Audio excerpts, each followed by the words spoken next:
Spiritualité, bien-être, santé. Les éditions Guitry et Daniel, l'éditeur de référence pour trouver le livre qui vous parle, présente.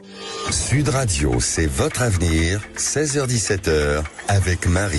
De retour sur Sud Radio, si vous nous rejoignez dans C'est votre avenir, eh bien c'est le moment puisque j'accueille Nathalie Calvet, auteure de Activer les 5 énergies de la réussite. Alors surtout, restez avec nous. Bonjour Nathalie. Bonjour Marie. Bienvenue sur Sud Radio Nathalie. Merci de m'accueillir. C'est un plaisir. Alors, qu'est-ce qui vous a donné envie d'écrire Activer les 5 énergies de la réussite ?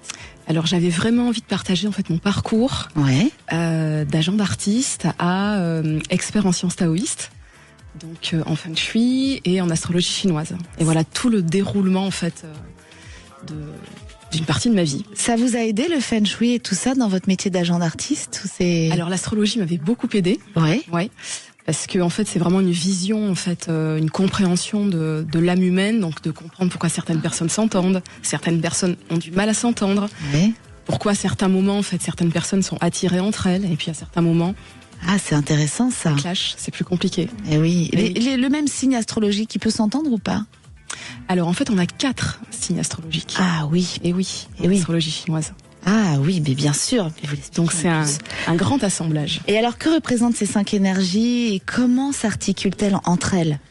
Alors en fait, il y a l'énergie de l'éveil, l'énergie de la clarté, de la transformation, de l'équilibre et de l'alchimie en fait. Et de l'alchimie.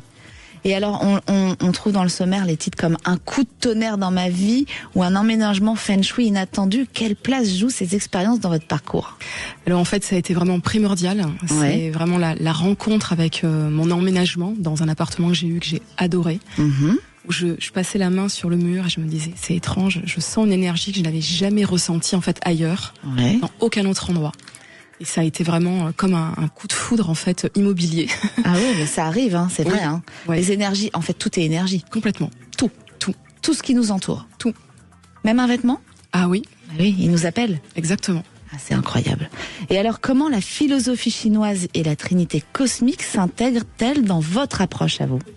En fait, il y a eu vraiment la rencontre avec mon maître feng shui, Moon Yance, à qui je rends hommage toujours dès que je le peux parce qu'elle était elle est incroyable. Et en fait, ça s'imprègne vraiment dans tous les moments de ma vie.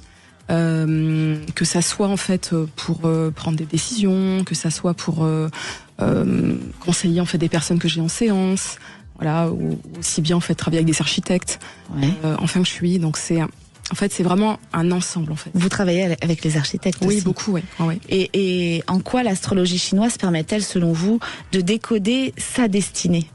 En fait, il y a vraiment, on nous donne une chance, c'est la chance du ciel. Et avec cette chance, on a donc des prédispositions et on a aussi des fragilités. Bien sûr. Donc l'astrologie chinoise, elle nous permet de mieux nous comprendre et de pouvoir en fait accéder à une meilleure énergie en fait de nous-mêmes et pouvoir en fait transformer nos blocages en véritable force en fait. Et alors, dans votre livre, en préface, nous avons Moon Yance. C'est comme ça, Moon Yance. Moon Yance. Et alors, quel rôle a joué Moon Yance dans la préface et qu'a-t-elle apporté au livre ? En fait, Moon, c'est elle qui m'a tout transmis. J'ai compris. Voilà. C'est pour ça. On lui rend hommage aussi. Exactement. C'est très important pour moi. Je serais jamais là avec tout ce que j'ai aujourd'hui sans elle. Donc, c'est une partie intégrante en fait de ma vie énergétique, on va dire, et spirituelle. Et c'est elle qui m'a vraiment permis d'appuyer sur les bons boutons pour pouvoir décoder en fait ce que j'avais à l'intérieur de moi et le mettre en pratique au quotidien et pour mes consultants. Ce que vous avez fait pour les autres, finalement, c'est votre petite étoile artistique. Exactement. À votre tour. Exactement. Et à qui s'adresse cet ouvrage ? À quel type de lecteur pensez-vous en écrivant cet ouvrage ? Alors en fait, c'est vraiment un ouvrage grand public pour mieux comprendre l'astrologie chinoise et le feng shui. Parce que c'est vrai qu'on connaît bien l'astrologie occidentale, en tout cas mieux que l'astrologie chinoise. C'est vrai. Et c'est vrai qu'on pense souvent qu'on n'a qu'un animal, or on en a 4. Qu'on appelle les 4 piliers de la destinée. Et c'est vraiment pour que toutes les personnes en fait qui sont réceptives à l'astrologie comprennent en fait comment ça fonctionne et puissent l'appliquer en fait sur elles et un peu dans leur entourage. Oui, parce qu'en plus il y a des petits exercices dans le livre. Il y a des petits exercices pratiques, mais oui. Exactement. C'est génial, moi j'ai adoré, j'ai adoré ce livre. Et comment activer concrètement ces énergies dans la vie quotidienne ? Alors en fait, c'est vraiment avec des choses toutes simples. Par exemple, la façon de s'habiller, la façon de mettre en place des choses dans sa maison. Une fois qu'on connaît son thème, on sait quelle énergie on a en majorité, donc quel élément on a en majorité, et quel est celui qu'on a le plus en fragilité. Donc par exemple, si on a trop de feu, si on s'habille en rouge, si on a beaucoup de lumière chez soi, ça va accentuer cette énergie au détriment en fait des autres. D'accord. Voilà. Et c'est incroyable. Donc par exemple, si on s'habille en noir, si on a en fait beaucoup de feu, ça permet en fait de réguler l'énergie du feu et de mettre une énergie métallique, du métal. Oh, et si on a une énergie d'eau? Alors si on a beaucoup d'eau, c'est important de mettre en fait plus de terre, parce que la terre va absorber en fait l'énergie d'eau. De la couleur marron? Par exemple, voilà, toutes les beiges, les terres de ciel, les choses comme ça. Et rajouter ça dans sa maison. Et vous l'expliquez tout ça dans votre livre. Tout à fait. Moi, j'adore. Et comment activer concrètement non, je vous ai posé cette question. Je vais pas la reposer. Pouvez-vous partager un exemple d'activation d'une énergie qui a transformé votre vie à vous? À moi. Oui, parce que si vous avez ces clés, forcément, c'est que ça a changé quelque chose chez vous. Exactement. En fait, quand j'ai emménagé dans l'appartement dont je parle dans le livre, j'ai vraiment en fait modifié plein de choses dans ce lieu. Je l'ai vraiment fait à mon image. Et j'ai concrètement changé de métier. Voilà. Ça a engendré plein d'autres choses derrière. Exactement, ouais. Donc vous voulez dire que les énergies d'un lieu, si elles sont pas bonnes et qu'on les chamboule pas un peu, ça peut bloquer nos vies. Tout à fait.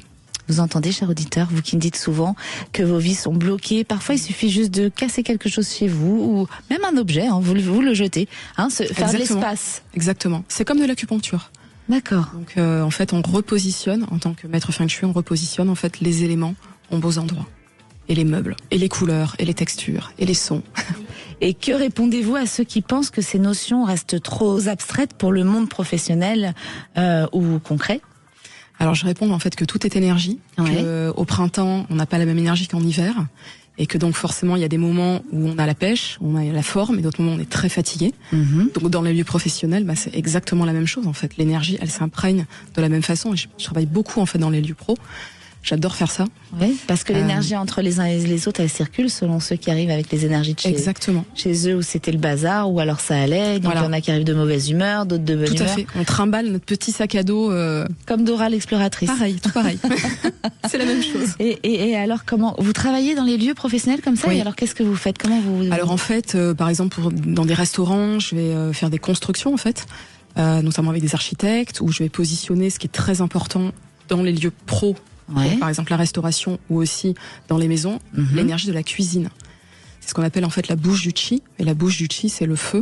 Et le feu, c'est une des énergies très importantes en feng shui. Comme l'eau, c'est les deux plus fortes énergies. Donc je vais positionner au bon endroit en fait les cuisines, par exemple pour un restaurant. Après pour une banque, je vais me positionner en fait les collaborateurs dans les bons bureaux. Ah, c'est dans les banques. Voilà, dans les banques, j'ai travaillé aussi, dans les banques d'affaires, donc en positionnant les gens dans les bons bureaux, c'est une banque qui va fonctionner et qui Exactement. Et même pour les personnes qui ont leur compte en banque, ça va être top aussi. Ah, donc il faut aller là où Nathalie travaille alors.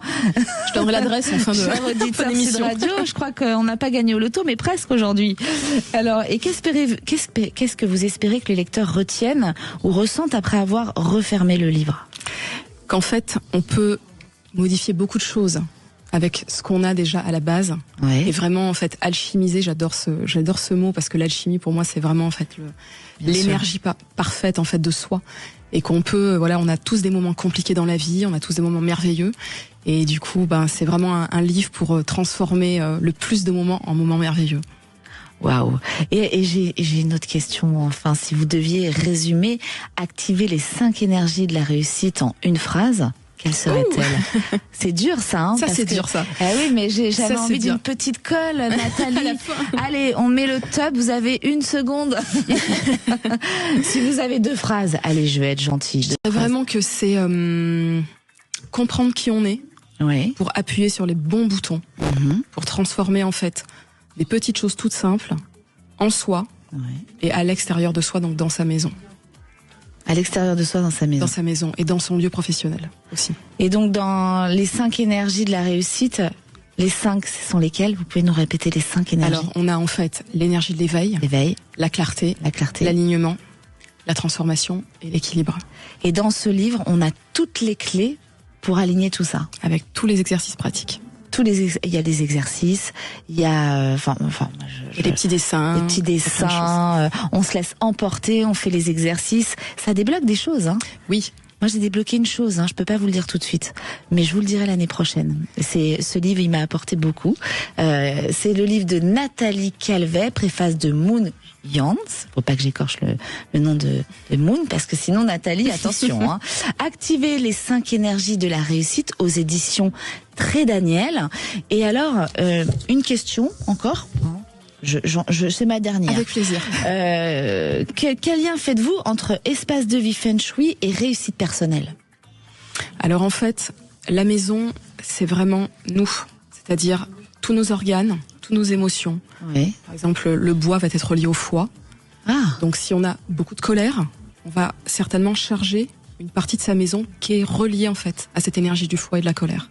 Ah oui, donc vous voulez dire que quand on a beaucoup de colère, on va mettre beaucoup de bois dans notre maison, c'est ça? Alors, par exemple, et on peut aussi, par exemple, entreposer, vous savez, les petits endroits un peu avec du bazar. Ouais. On peut charger, ça peut être un endroit un peu... Ah, ça me parle, ça. Soit désorganisé, soit un peu laissé à l'abandon. Donc en fait, si on regarde, donc en faisant le plan Feng Shui, quand je vais intervenir, je regarde où est située, par exemple, cette énergie-là, et je vais pouvoir en fait dire à la personne, ok, c'est juste, en fait, enlever tout ce qui est en fait trop lourd dans la maison, trop chargé. Et ça, vous donnez tous ces détails, hein. Aussi.